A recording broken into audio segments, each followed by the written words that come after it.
अस्सलाम वालेकुम। I am teacher Mohammad Tayyab. उम्मीद करता हूँ आप सब खैरियत से होंगे। आज का हमारा टॉपिक है मुतालिया पाकिस्तान यानी पाक स्टडीज़ 2026 के एग्ज़ाम से चैप्टर नंबर 5 और चैप्टर नंबर 6 के मोस्ट इम्पोर्टेंट शॉर्ट क्वेश्चन जो एग्ज़ामिनर सबक के मिड से उठाता है। तो इनके मैंने नोट्स बनाए हैं, इनको हम डिस्कस करते हैं। ये मोस्ट इम्पोर्टेंट है, इंशाल्लाह कन्फर्म इन्हीं में से पेपर आना है। ठीक है, तो शुरू करते हैं। क्वेश्चन नंबर 1 है हमारे पास चैप्टर नंबर 5 का।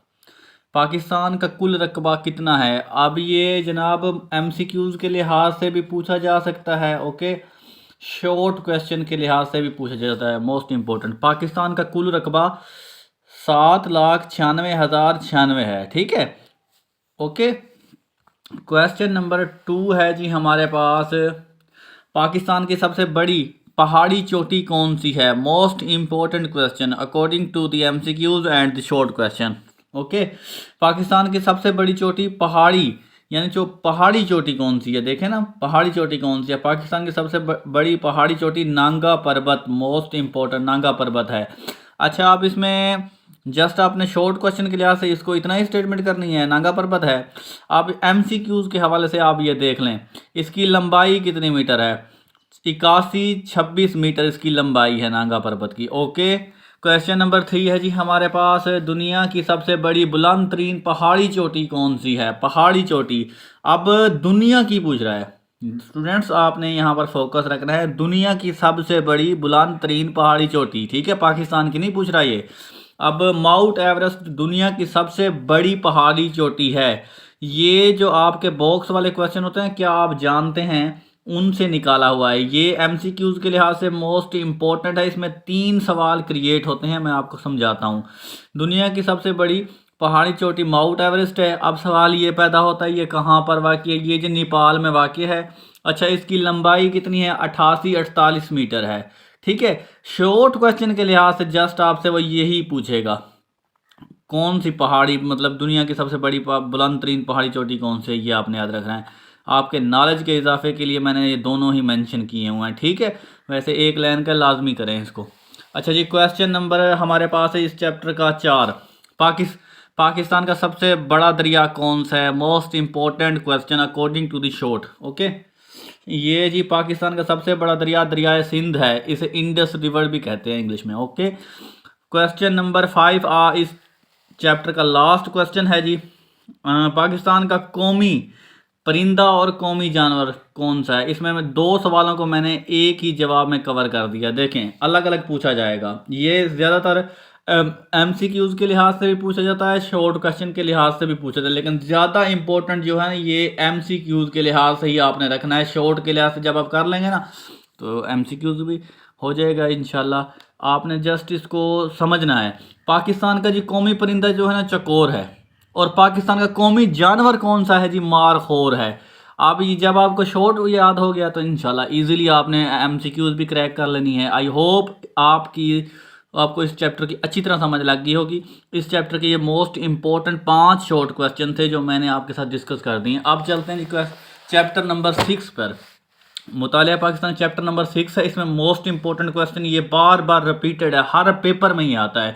दहशतगर्दी से क्या मुराद है? मैंने इसका सिंपल कंसेप्चुअल आसान लिखा है ताकि आपको समझ लग जाए। इसका बुक पर प्रॉपर तरीके से मेंशन नहीं किया हुआ, तो मैंने समझा कि आपके लिए आसान से आसान बनाऊं। चंद रुपये की खातिर, चंद रुपये या चंद रुपयों की खातिर मासूम लोगों का कत्ल करना दहशतगर्दी कहलाता है। ये जिसकी डेफिनेशन हो जाती है जनाब, दहशतगर्दी का इस्लाम से कोई ताल्लुक नहीं होता, इस्लाम इससे मना करता है, यानी इस्लाम दहशतगर्दी से मना फरमाता है। ओके, इस चैप्टर नंबर 6 का क्वेश्चन नंबर 2 देखें। क्वेश्चन नंबर 2 है हमारे पास, कोई से 4 सूफी शोरा के नाम लिखें। मोस्ट इंपॉर्टेंट ये रिपीटेड क्वेश्चन है। ओके, अब हज़रत बाबा बुल्ले शाह, हज़रत वारस शाह, बाबा फरीदुद्दीन गंजशकर रहमतुल्लाह अलैह, ख्वाजा ग़ुलाम फरीद, ये जी जनाब 4 सूफ़ी शायर थे। वैसे हैं काफ़ी, लेकिन कम अज़ कम आपको 4 के नाम याद होने चाहिए। ठीक है, ओके।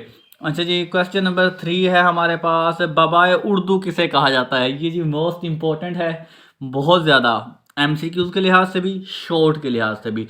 यानी बाबाए उर्दू मतलब क्या है? बाबाए उर्दू किसे कहा जाता है? यानी जिसने उर्दू की तमीर और तरक्की में अहम किरदार अदा किया हो। ऐसे समझ लें जिन्होंने उर्दू की बुनियाद रखी हो। अच्छा, बबाए उर्दू मौलवी अब्दुल हक साहब को कहा जाता है? मोस्ट इंपॉर्टेंट क्वेश्चन है ये। क्वेश्चन नंबर जी इसका 4 है हमारे पास। कोई से दो सिंधी शायर के नाम लिखें, शोरा के नाम लिखें, सिंधी शोरा।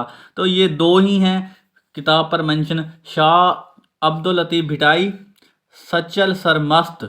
सिंधी ज़ुबान के दो शोरा हैं यानी शायर हैं। ठीक हो गया। इस चैप्टर का क्वेश्चन नंबर 5 मोस्ट इंपॉर्टेंट, ये रिपीटेड है, हर मर्तबा ये आता है लाजमी, फर्स्ट टाइम भी सेकंड टाइम भी। हुब्बा खातून कौन थी? मोस्ट इंपॉर्टेंट, हुब्बा खातून कश्मीरी ज़ुबान की शायरा थी।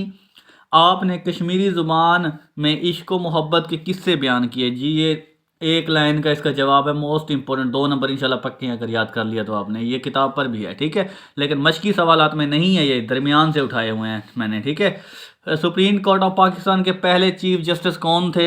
अच्छा जी, इस तरह ये मरूजी के लिहाज से भी अहम है, शॉर्ट क्वेश्चन के लिहाज से भी अहम है। पाकिस्तान की यानी सुप्रीम कोर्ट के, जो इस्लामाबाद सुप्रीम कोर्ट है, उसके पहले चीफ जस्टिस कौन थे? पाकिस्तान के पहले चीफ जस्टिस अब्दुल रशीद साहब थे। मोस्ट इंपॉर्टेंट क्वेश्चन ये था, ठीक है डियर स्टूडेंट्स। आई होप आपको इसकी अच्छी तरह समझ लग गई होगी। ये मैंने बहुत ही स्ट्रगल और मेहनत करने के बाद आपके लिए नोट्स प्रिपेयर किए हैं। इंशाल्लाह जिसने ये कर लिया ना, तो वो तो दुआएं देगा ही देगा इंशाल्लाह। 100 नंबर पक्के हैं। जो मैं आपको इसके मुतल्लिक चीज़ें बता रहा हूँ ना, आपने इनको करके जाना है इंशाल्लाह। जब पेपर से बाहर निकलेंगे ना, दुआएं देते आएंगे। तो डियर स्टूडेंट्स, अगली वीडियो में हम इसके चैप्टर नंबर 7 और 8 को डिस्कस करेंगे। तो वीडियो अगर आपको अच्छी लगी हो तो वीडियो को लाजमी लाइक कीजिएगा, इसको दोस्तों के साथ शेयर कर दीजिएगा और चैनल को लाजमी सब्सक्राइब कर लीजिएगा, ताकि ऐसी इन्फॉर्मेटिव वीडियो डेली आपको मिलती रहे। मिलते हैं अगली वीडियो में, तब तक अपना बहुत ख्याल रखिएगा। अल्लाह हाफ़िज़।